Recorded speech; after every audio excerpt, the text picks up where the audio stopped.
Assalamualaikum warahmatullahi wabarakatuh. Waalaikumsalam warahmatullahi wabarakatuh. Kembali hadir kajian tasawuf dalam channel Pesan Bumi tentang pentingnya ngaji ma'rifat.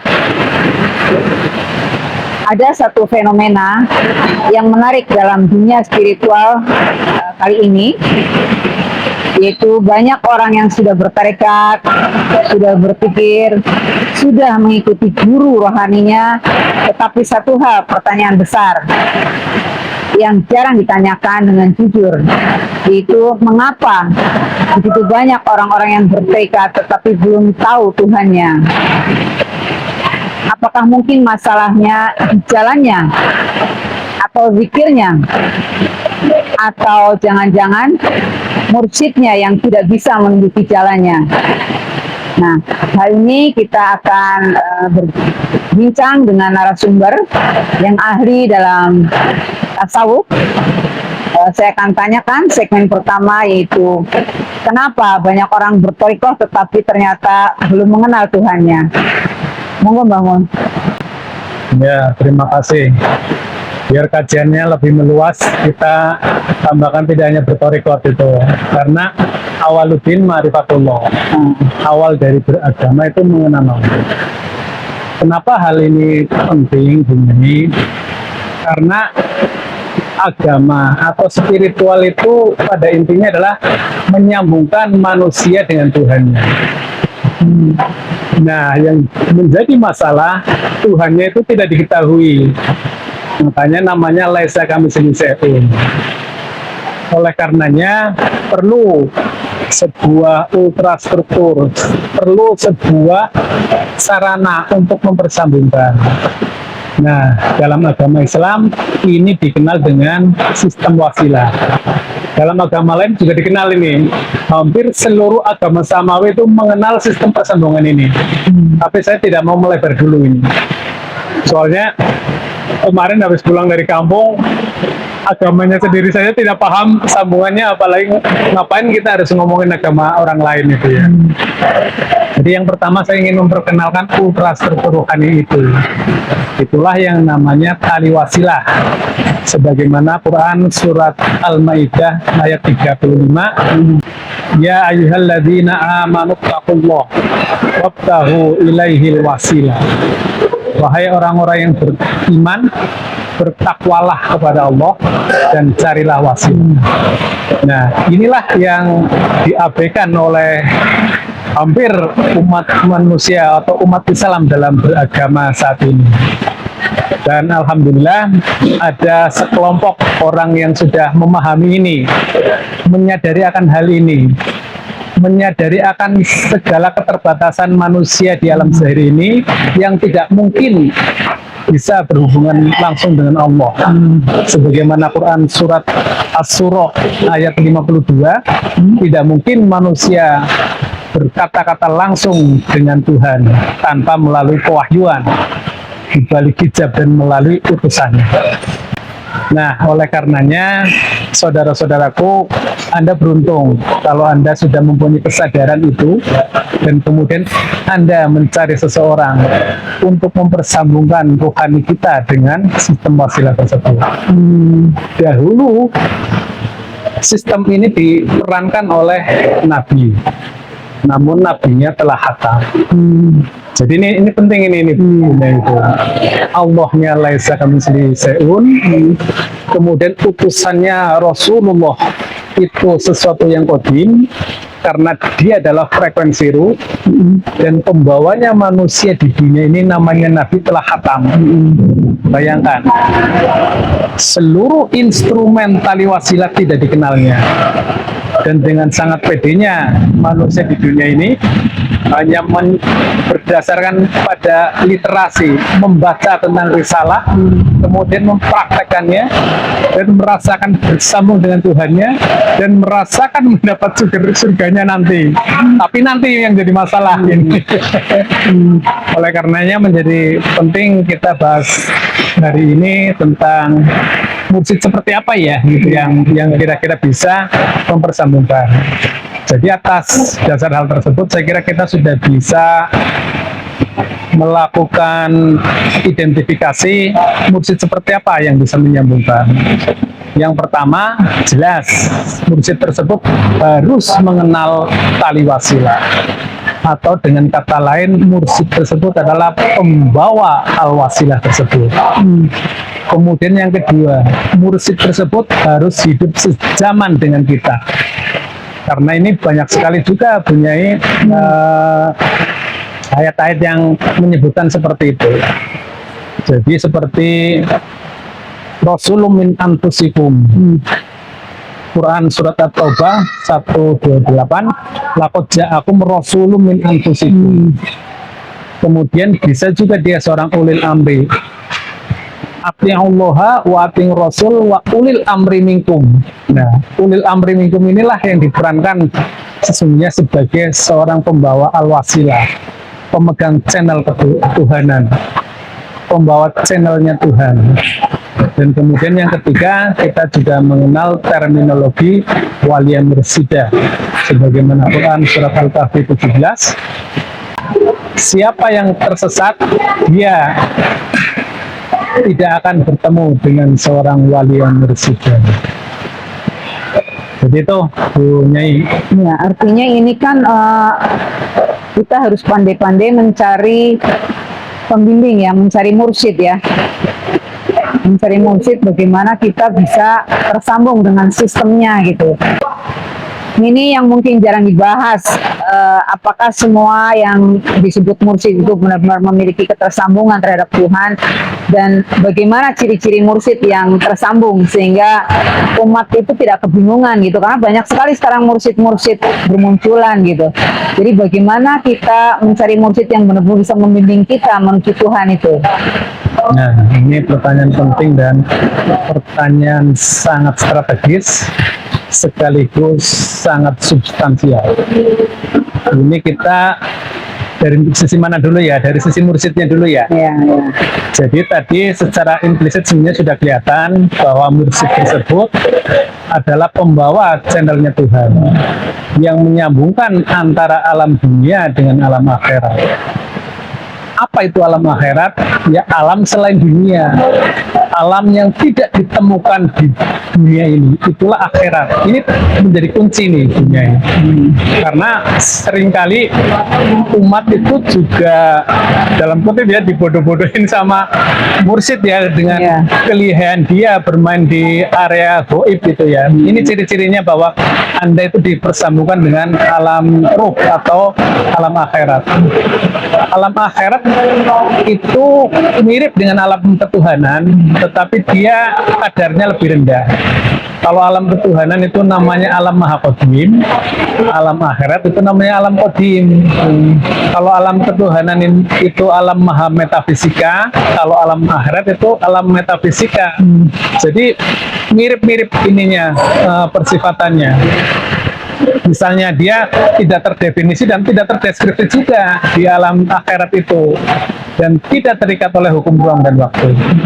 Oleh karenanya, yang pertama, pastikan bahwa mursyid Anda memperjalankan Anda ke dalam akhirat tersebut. Dan kalau Anda menemukan fenomena yang ada di alam dunia ini, nah, seperti suara, kemudian ada cahaya, kemudian ada citra, ada gambar, misalnya ketemu dengan seorang tokoh agama atau seorang guru suci dan sebagainya, itu dipastikan Anda tidak memasuki alam akhirat.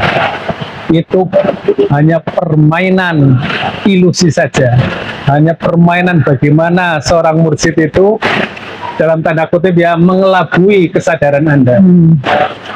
Soalnya kalau benar-benar seorang murid atau seorang umat dimasukkan, diperjalankan ke alam akhirat, dia harus benar-benar mengalami sesuatu yang belum pernah Anda bayangkan, belum pernah Anda rasakan, dan itu tidak ada di dunia ini, sehingga tidak bisa diceritakan. Tapi pengalaman itu pasti membekas, karena itu adalah alam yang berbeda dengan alam di dunia ini. Kemudian yang kedua, cara mengeceknya. Kebetulan kami ini agama Islam itu ya, itu relatif lebih mudah. Dan saya kira di agama lain memungkinkan juga ya di kitab sucinya menyebutkan bagaimana ketika kita berada di alam barzah, bagaimana ketika kita memasuki alam akhirat, itu seperti apa kondisinya. Itu persis seperti itu. Jadi itu cara mengeceknya dunia ini. Kalau kita merasakan experience, pengalaman ruhani di alam ruh ini.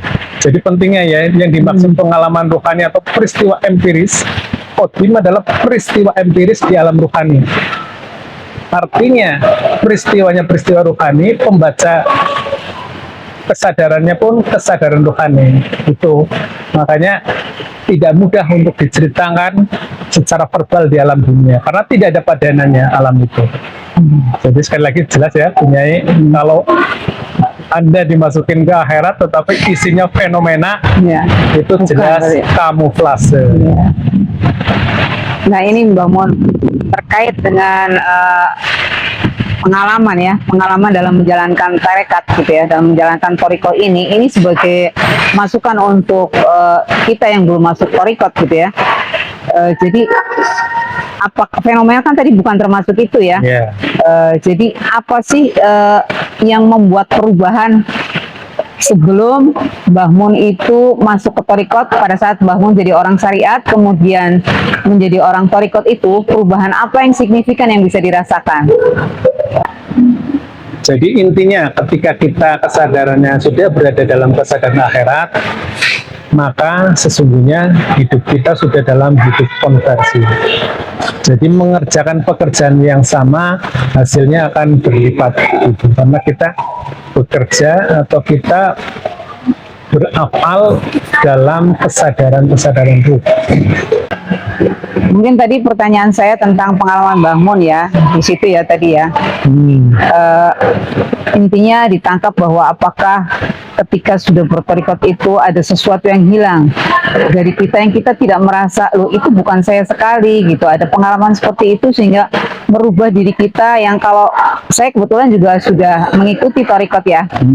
Jadi saya mungkin menyampaikan juga pengalaman saya bagaimana perjalanan di toriko ini. Saya itu banyak kehilangan sebenarnya Mbah Mun di torikot ini. Ketika saya sudah masuk, pada awalnya saya kebingungan antara ini dunia apa ini akhirat gitu yang pertama ya. Kemudian saya juga belum memahami guru mursyid saya itu waris atau tidak, menyambungan atau tidak, saya juga belum tahu gitu. Ternyata begitu awal masuk memang betul-betul adaptasi bagaimana kita masuk dari syariat ke torikot, artinya jalan untuk menuju hakikat. Kemudian setelah dalam perjalanannya ini luar biasa ya perjalanannya, pengalaman yang dialami gitu, bahwa ternyata seluruh kehidupan kita itu tidak kehendak kita.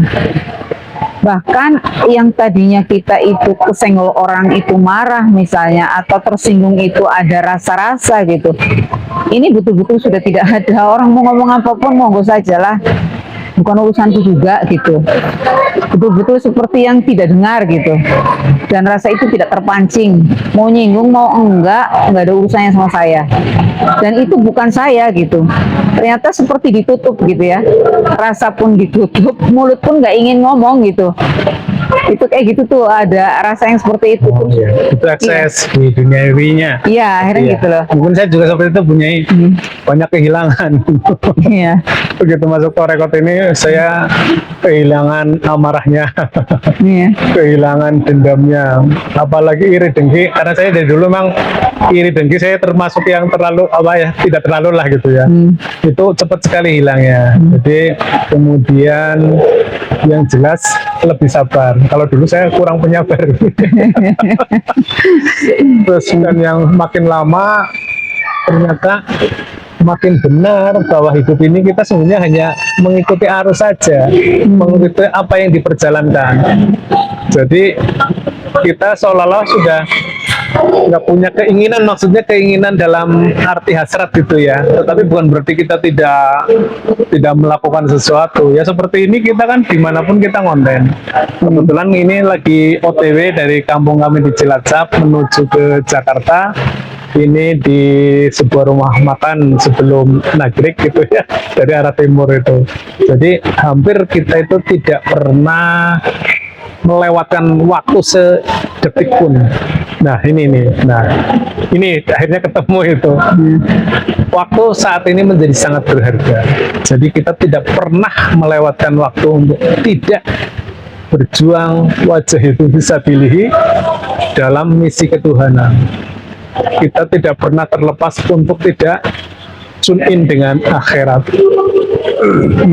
Nah, ini mungkin kemarin juga saudara di kampung juga ribut itu. Kok bisa bangun lataliti keluar masuk dunia dan akhirat.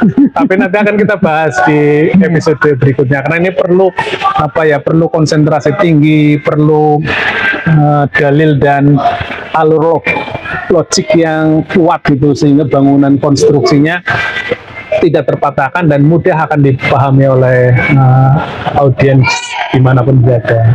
Nanti tunggu saja ya, kita akan eksplorasi bagaimana memasuki alam akhirat itu. Kembali tadi Mbak Muon ke bahasan kita yang tadi bahwa bagaimana guru musik itu waris atau tidak waris ya tadi ya, bisa menunjukkan atau tidak ya. Nah ini salah satu dari pengalaman empiris dalam perjalanan ini.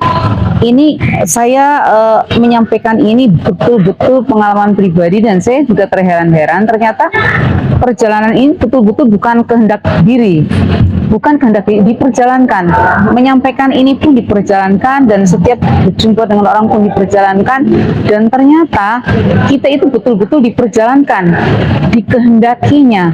Bahkan kita nggak ngerti kayak gini kita akan berhenti terus kemudian kita bisa berisi untuk menyampaikan. Ini pun memang dikehendakinya menyampaikan ini, artinya inilah tanda-tanda mursyid yang waris yang bisa membimbing kita betul-betul, bukan pribadi kita. Artinya saya sendiri saja saya heran dengan diri saya sendiri. Kok sekarang saya nggak bisa janji untuk dunia ya? Artinya saya punya keinginan untuk kesini sudah enggak sama sekali. Padahal dulu saya senang banget shopping, senang sekali yang namanya saya shopping, terus bawa anak-anak kemana, apalagi kuliner. Udah kuliner kali paling sering. Iya, kuliner saya paling suka lah, shopping kuliner yang itu senang sekali, saya senang. Mungkin saya pengen menjelaskan ini menarik juga itu. Iya. Jadi pemahaman atau pengetahuan itu benar-benar berbeda dengan pengetahuan yang dulu saya alami itu atau manusia pada umumnya. Manusia itu untuk mempunyai pengetahuan dan dimulai dari input ya, panca indera kita dengan mengamati fenomena-fenomena, kemudian kita melakukan riset atau kita dengan membaca dan sebagainya berinteraksi, akhirnya itu menghasilkan sebuah pengetahuan dan pengetahuan itu disimpan dalam memori yang setiap saat bisa di-retrieve, bisa diunggah kembali. Itulah yang namanya pengetahuan. Dan pengetahuan itu selalu sudut pandang dan dipengaruhi oleh ruang dan waktu. Pengetahuan hari ini bisa jadi tidak laku 3 hari yang akan datang. Seperti itu. Itu betapa capainya hidup. Apalagi orang yang suka membaca. Saya kebetulan juga suka membaca juga itu ya. Buku sekian banyak yang saya baca ya akhirnya hanya masa lalu. Berlalu menjadi masa lalu. Bahkan sampai sekarang ya buku itu adalah masa lalu. Bahkan sekarang ini saya berkeyakinan buku adalah kesadaran bawah sadar si pengarangnya. Bayangkan itu, karena itu udah masa lalu bagi pengarangnya pedoman, gitu. Ya? Dan ini jadi pedoman selama jadi ini. pedoman bagi kita. Nah, bagaimana dengan ilmu ruh ini? Ilmu ruh ini bagaimana menjadi sebuah pengetahuan, menjadi peristiwa kognitif itu ya. Kalau yang tadi saya ceritakan itu adalah sifatnya horizontal kognitif. Ini sifatnya vertikal kognitif. Jadi kami itu mengambil dari alam sebelumnya. Itulah yang disebut kodim, dengan ya? alam kodim. Itu bentuknya partikel gelombang, bentuknya ruh yang ditangkap oleh kolbu yang bersih, dan ruh itu menangkap, kemudian kolbu yang bersih itu mencernanya sampai pada suatu saatnya akal bisa menerjemahkan. Coba ya, saya ulangi lagi. Kesadaran kita berada dalam kesadaran rohani, di mana kolbu itu selaras dengan frekuensi ruh, kemudian menangkap informasi dalam bentuk kodimnya tentang ilmu apapun, itu bisa kita tangkap kodimnya. Kemudian itu akan diekstrak oleh akal kita. Dia akan mengekstrak sesuatu yang dari imajiner, sesuatu yang dari kodim menjadi bahasa mekanik, menjadi sesuatu yang bisa kita terjemahkan, bisa berbentuk suara, gambar, dan sebagainya. Sama seperti otak, hanya tadi dari luar ditangkap oleh akal, nah ini dari dalam ditangkap oleh akal.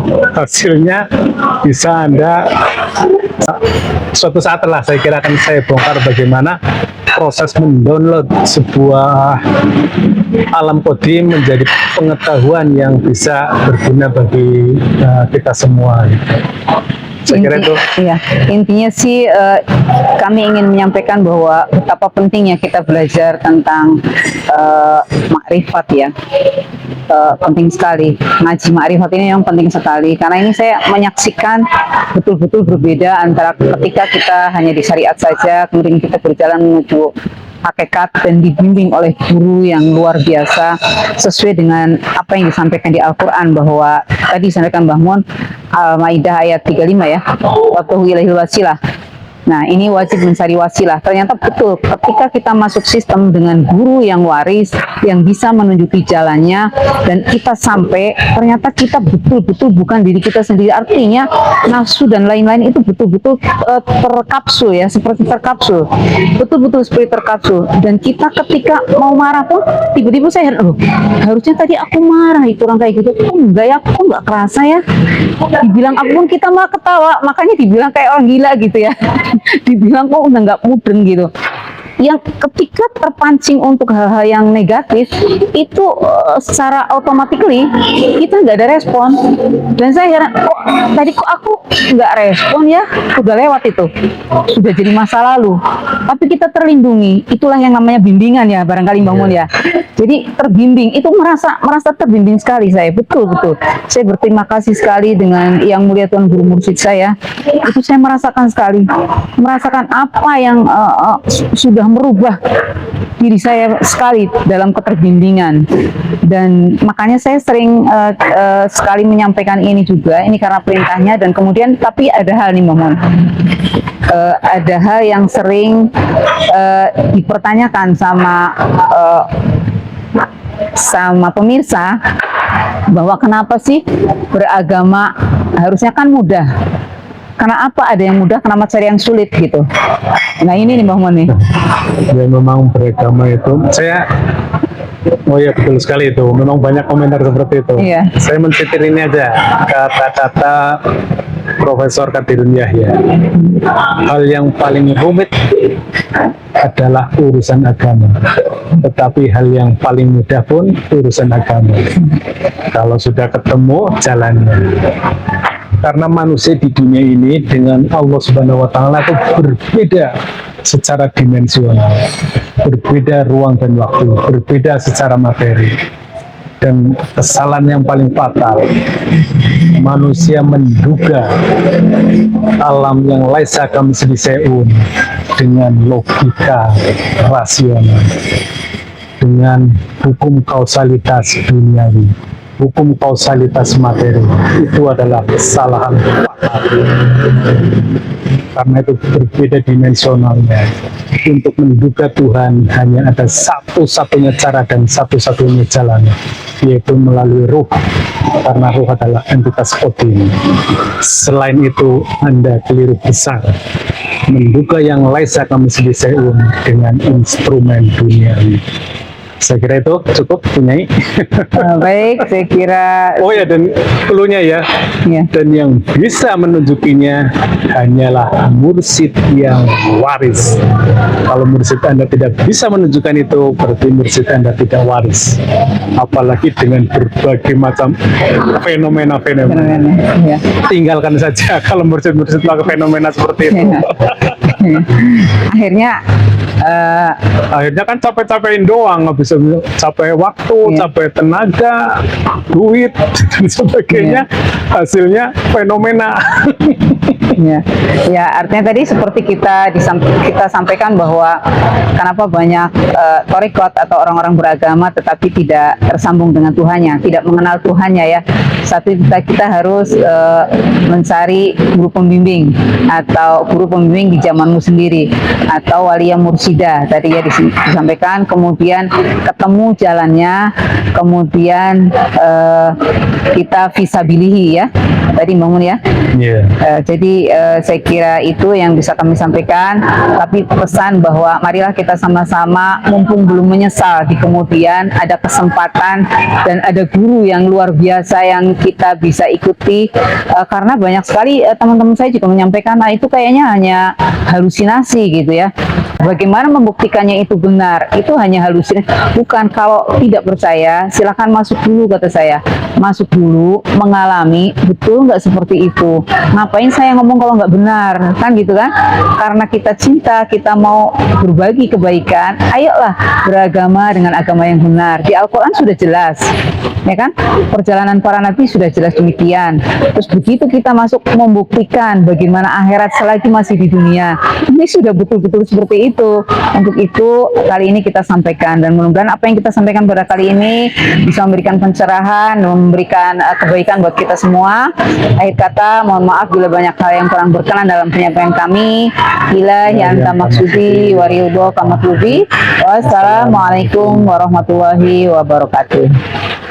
Bagi pemirsa yang ingin memahami apa itu alam akhirat, silakan hubungi link tersebut.